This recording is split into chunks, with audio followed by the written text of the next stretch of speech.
Dear Patriots, before the news starts, please subscribe to our patriotic channel by clicking the subscribe button. Give us a thumbs up to this video. Don't forget to leave your opinion below in the comments section. Share the news on Facebook and Twitter so your friends see it. Thank you. New report exposes the truth about Frederica Wilson that's setting the internet on fire. U.S. Representative Frederica Wilson, DFL, made headlines recently when she slammed President Trump for being insensitive to the widow of a slain soldier in Niger, publicly stating that the president said the soldier knew what he signed up for, but when it happens, it hurts anyway. The president has denied the accusations, and White House Press Secretary Sarah Sanders slammed them as appalling and disgusting. This controversy begs the question: does Rep. Wilson normally advocate for vets, or might she be doing this to gain some kind of political capital? A new report from Fox News shows that Rep. Wilson's voting record for vets is less than stellar. She has voted against continuing veteran benefits, including payments to widows, the majority of the time. She has also opposed bills that would have improved VA services.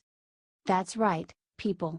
The woman who said she is committed to honoring our service members, not only with words but with deeds, opposed a bipartisan bill, signed into law by Obama, that would provide funding to the VA and military until the government shut down. Velp, there you have it, folks, another Democrat of words and not needs. I'm sure she'd hate to see this on every person's newsfeed, so spread it like wildfire. HT Fox News.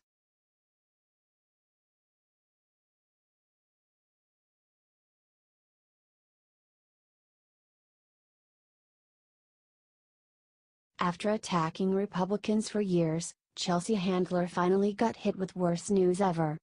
Chelsea Handler is now walking away from her Netflix talk show. The show started out as a daily show and then was cut down to a weekly show after performing badly.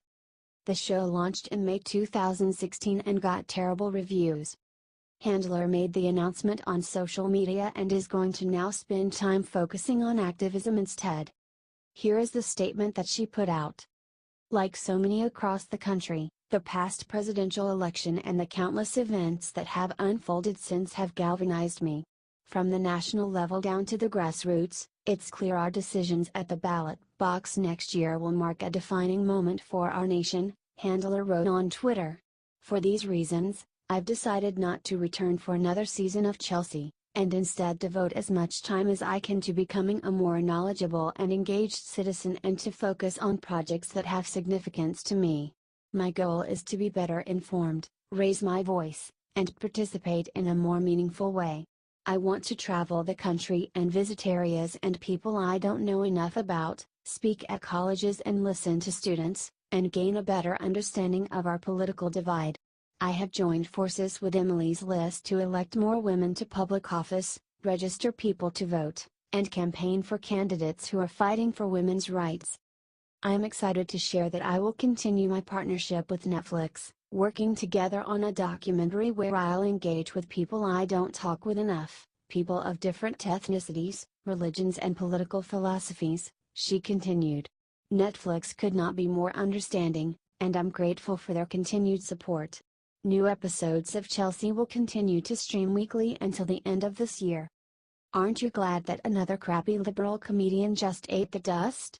Comment below and share this to send a message to the other idiot comedians that only attack Trump.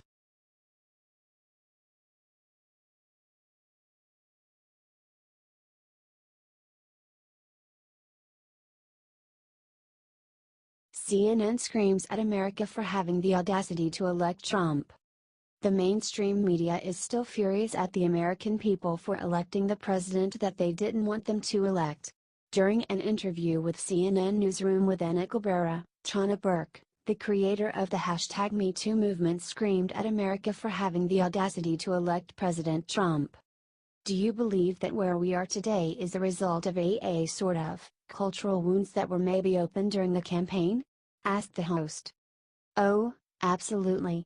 I think that the audacity of the country to elect a president who was a known, self-admitted sexual predator and sexual harasser was probably a bridge too far for people, responded Burke said in reference to the Access Hollywood tape.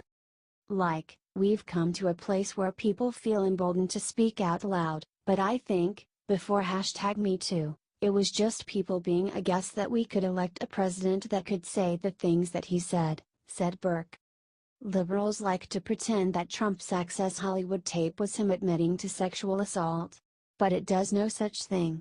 It was him fooling around with a friend and talking big. All the accusers against Trump came out against Trump during at a strategically placed time in the election, and conveniently all disappeared as soon as the election was over.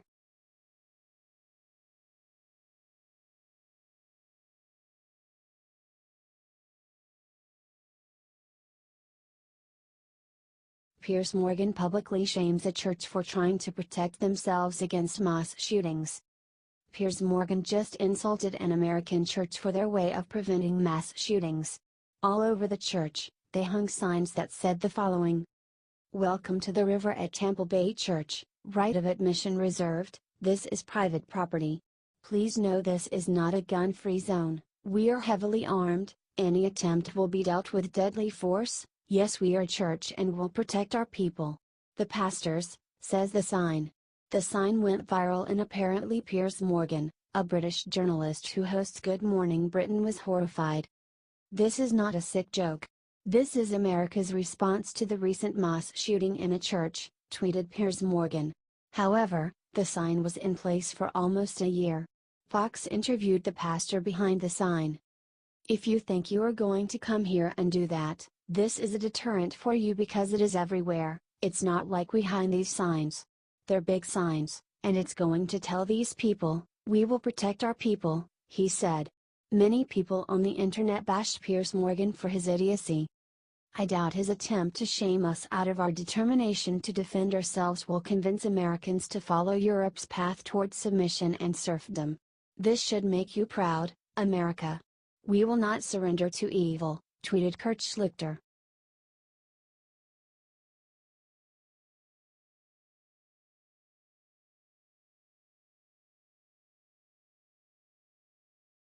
Trump just looked reporters in eyes, then made admission that's setting Washington on fire. President Trump just shot back at the media today in a rant that is tearing up the nation. He said it right in their stupid faces that Moscow's deal with Obama over uranium is the real Russia story. He then dismantled the lies that his campaign colluded with Russia.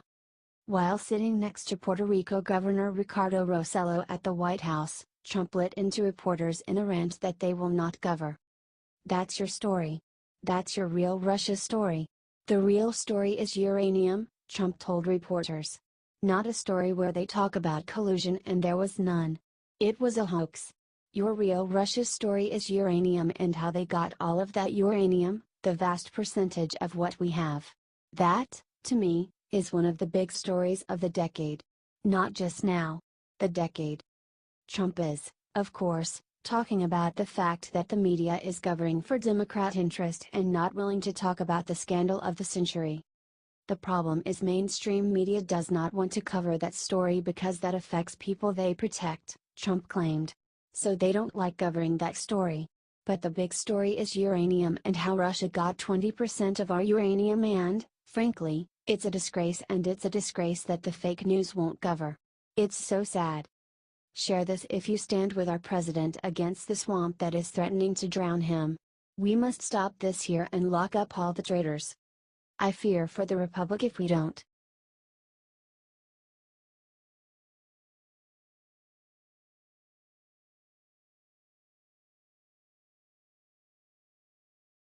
Jeff Sessions just slammed the tombstone on Hillary Clinton with what he secretly announced. Jeff Sessions just slammed the tombstone on Hillary with what he secretly did today. This is breaking across the news desk this morning along with the Clinton Uranium One scandal. Attorney General Jeff Sessions is now confirming to the Senate Judiciary Committee Chairman Charles Grassley, ARIA, that the Department of Justice will investigate Hillary's role in the transaction.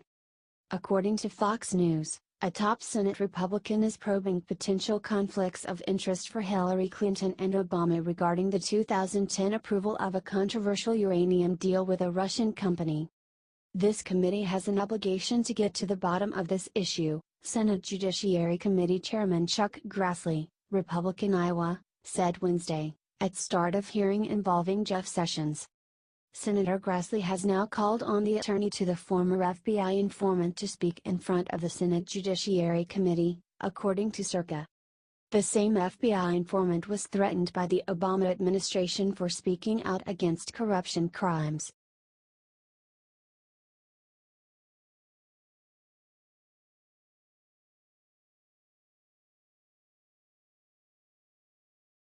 Trump announced one thing the media didn't want getting out. See before deleted. President Trump took to Twitter this Thursday to attack Hillary for the Clinton Uranium One scandal. He decried the fake news media as ignoring the entire report. Hayes spot on. Yesterday, the networks chose to cover these following two stories instead of the biggest scandal in American political history. This is why we can't let the press try and take away the president's Twitter. These so-called journalists will ignore any story that goes against the narrative. Help Trump get this out by spreading this news everywhere. We have to keep helping our president before the media and the deep state try and bury him.